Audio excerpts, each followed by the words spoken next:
Well, today is day 37 of chemo, and I reported last night kind of what's been going on, and there hasn't been much of a change.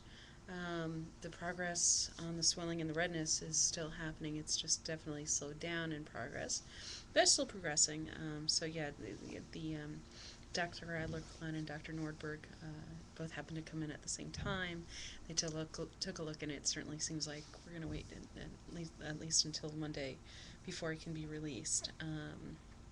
So that's kind of where things stand. There's really not much else to report. There's so my stuff is now coming in from home. I've got my manifesto back there that Livestrong sent me. Um, I've got my pillow pet now, obviously, but other than that, there's not much else going on. Oh, well, okay, there's some stuff going on. I don't know if you can see all the bandages now.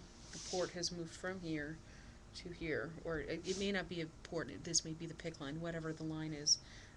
There were a couple of failed attempts over here. See, that one's nice and purple now. So there we go. That's nice and purple. It looks like nobody bit me, I swear. And then there were a couple of failed attempts on the side of the arm. You can see that there, under that. There was a failed attempt over here, some veins that weren't even worth doing.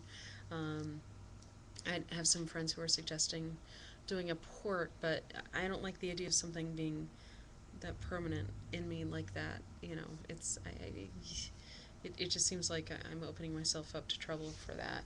But it's something worth talking. Some people are saying, "Oh, wow, that sucks. You've got choices. You've got options." One thing I want to make clear is that while it wasn't obviously this isn't an ideal situation to be in the hospital. Um, the fact is that the antibiotics that I'm on cannot be prescribed orally. They must be administered via IV. They must be administered for several days. I don't really have a choice. Um, I'm not miserable. I'm bored. I feel isolated from everybody else. Um, I'm very much an independent person, so I like to just get up and do things on my own, and I can't do that, so it's annoying. Um, but I'm not miserable. There's a little bit of pain, but I don't need to be on pain medication. Um, the only misery that I'm in is the fact that I'm bored, and I can't do the things I wanted to do, and I can't have the appointments that I'd scheduled and stuff like that. And I have to work from here as opposed to in the office. But look, I got to do what I got to do.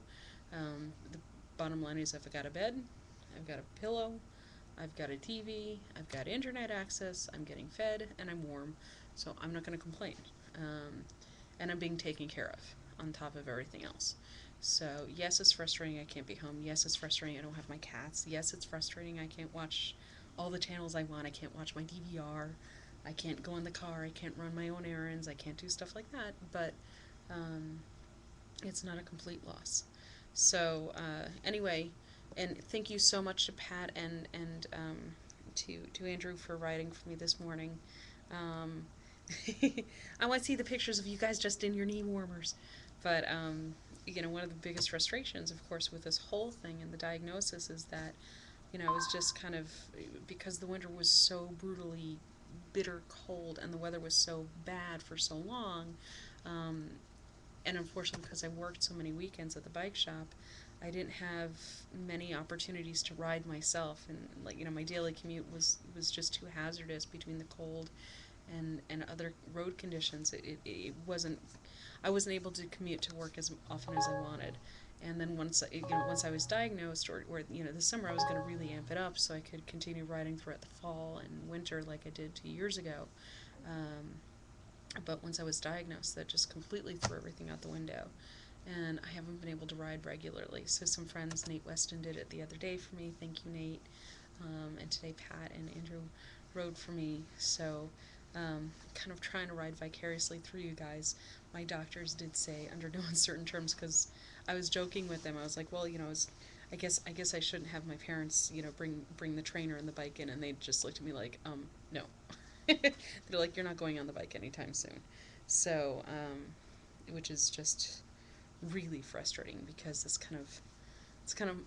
the only freedom, me time that I have, where I don't even think about I take a break from everything and I can zone out and I can just be free on the bike. And, it was clear at the challenge that I'm not where I was or where I wanted to be by now. And now I can't even, you can see the sun shining behind me. It's a gorgeous day and there's supposed to be some beautiful days. And, I can't even take the bike out for a quick spin if I wanted to. And there have been so many barriers, and this is just frustrating because this barrier is in me. Anyway, so that's today.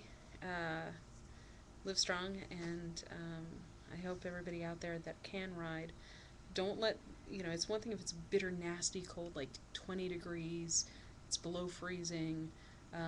If it's just, above freezing, if it's in the 40s, if it's a little hazy, if it's a little damp, just go out there and ride, because there are a lot of us who would kill to ride in a rainstorm, and we can't because we're stuck here, and we can't risk our immune systems.